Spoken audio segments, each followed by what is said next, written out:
So I want to bring your attention. Here's where I'm going to give you the 2-minute lecture on this. You can be a functional medicine practitioner, an okay one, or you can be an excellent one. And this is where you need to start to realize that what I'm talking about today is going to only be appropriate if your client is at your normal baseline. What do I mean by that? Well, some clients come to you and it's like a building. They should be at the ground floor and they're actually in basement 4. So you have to get them up to ground floor before you start adding in all of these things, because by adding in some of the things, you may actually set them backwards. So let me explain what I mean by this. If you're going to look at low glycemic whole food diet, you're going to emphasize protein, healthy fats, and fiber-rich vegetables. This is great if you're on the ground floor, but let's talk about if your stomach acidity is in the toilet, what is going to happen? You're going to be eating all this protein and it's not going to be absorbed because it's not getting broken down.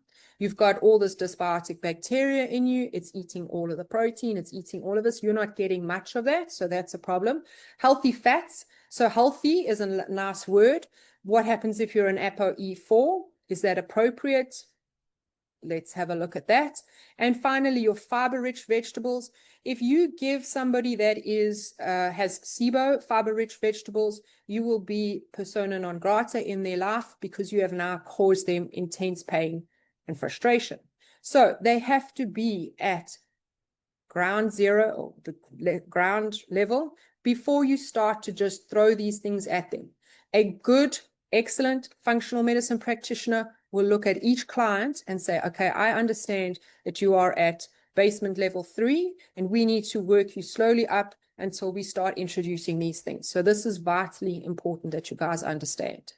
Time restricted eating, again, 16 to 8 fasting window, fabulous if you're at the ground level. If you're not, you may actually stress them out of their mind and the insulin sensitivity is going to be, all over the place. So therapeutic carbohydrate restriction, again, another thing that you can do if you're on ground level, but if you're in the basement, no ways. We have to think about this and make sure that it's personalized.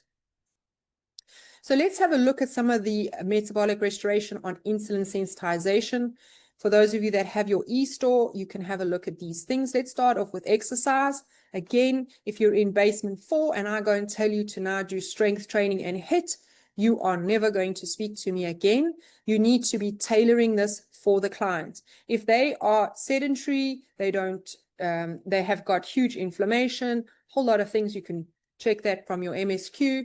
And you say, okay, all I want you to do is to walk 5 minutes out, 5 minutes in. Is 5 minutes too much for you? Okay, let's start with 2 minutes.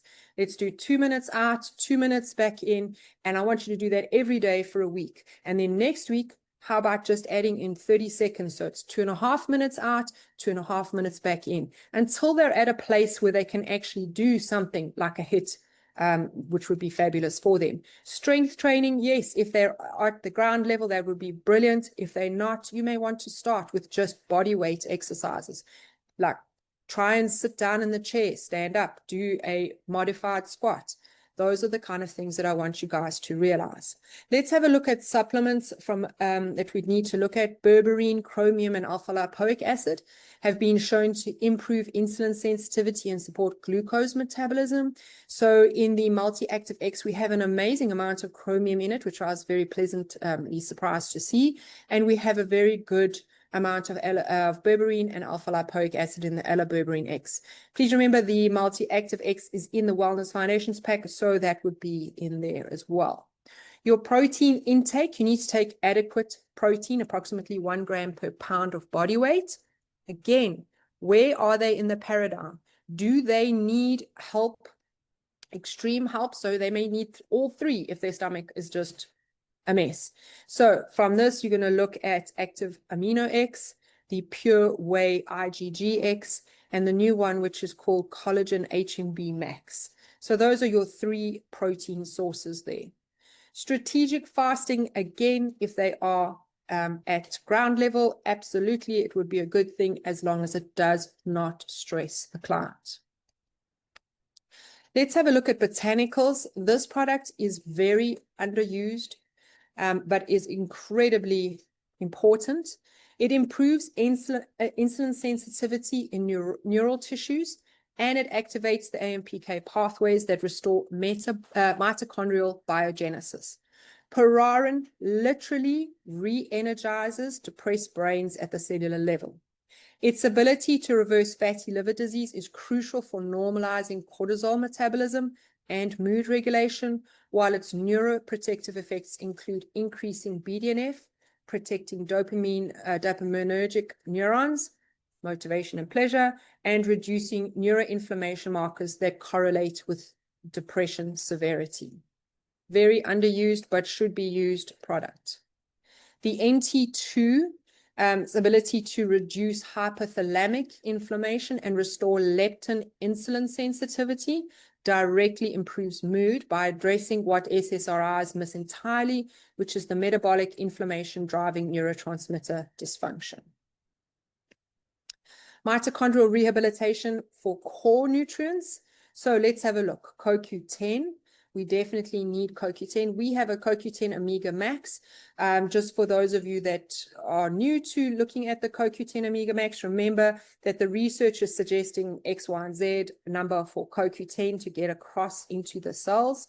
What actually happens here is that CoQ10 is extremely difficult to get into the cell. And what they have done is they've actually linked it to the omega. So the omega, literally, they've just like the CoQ10's jumped onto the omega and it slides straight into the cell. So the amount of CoQ10 that you need in the omega is a lot less than you do if you're just putting in a basic CoQ10. From a vitamin B point of view, this is going to obviously support mitochondrial energy production. There are actually 3 different Bs. I didn't put the one in, but there's the B Complete X, which is your all-round Bs, your methyl X, and then you've also got your B12 adeno. So those are your 3 options.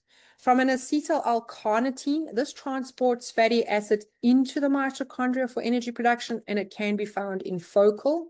And then obviously we've spoken before about the alpha-lipoic acid, which is a powerful antioxidant.